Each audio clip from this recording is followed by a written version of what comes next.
Hali gani mwanamichezo wa jukwaa la michezo, karibu katika channel yetu ya JLM tupate kuangazia habari za kimichezo zikiwemo nakala, dokezo na takwimu mbalimbali za kisoka.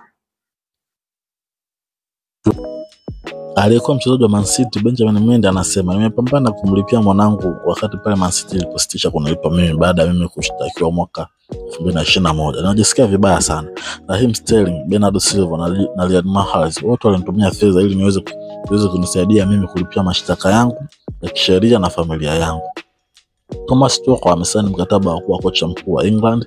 Dili hilo linatarajiwa kuisha Julai 2026 ambapo itakuwa ni baada ya michuano ya kombe la dunia.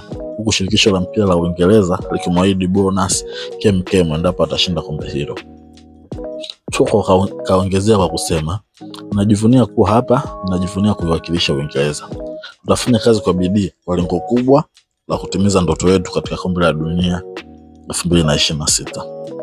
Chukua hiyo. Unaambiwa kocha Sir Alex Ferguson alikuwa akipokea takriban euro milioni 2 sawa na za Tanzania bilioni 5 kwa mwaka katika kipindi cha miaka 11 akiwa kama balozi wa Manchester United. Lakini fungate hilo na mashetani wekundu limesitishwa.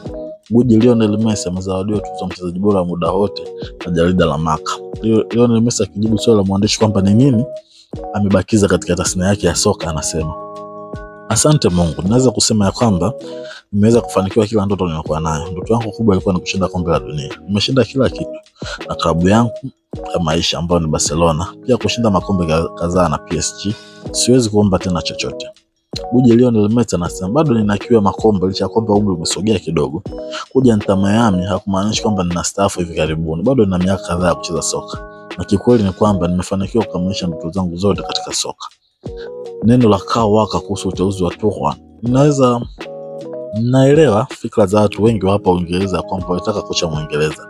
Lakini kwangu mimi anatakiwa yule ambaye ataweza kuleta matokeo. Tuchel amethibitisha hilo akiwa na vilabu vikubwa kwamba anaweza kuwasimamia wachezaji wakubwa akipita vilabu kama PSG, Chelsea ambapo aliweza kuwaongoza kushinda taji la UEFA Champions League dhidi ya Manchester City.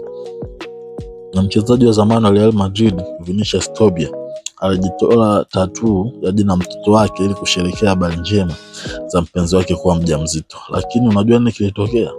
Unaweza sema dunia ilimwangukia hiyo siku.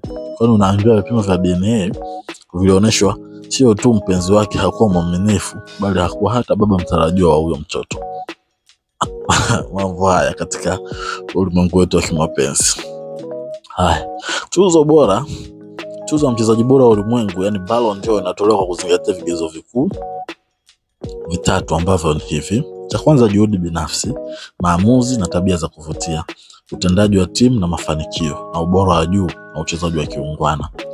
Neno la Jose Mourinho kwa mashetani wekundu. Ninawatakia kila la kheri Manchester United. Nimekuwa na furaha pale tumeshinda kombe la Europa League na kushika nafasi ya pili katika ligi kuu.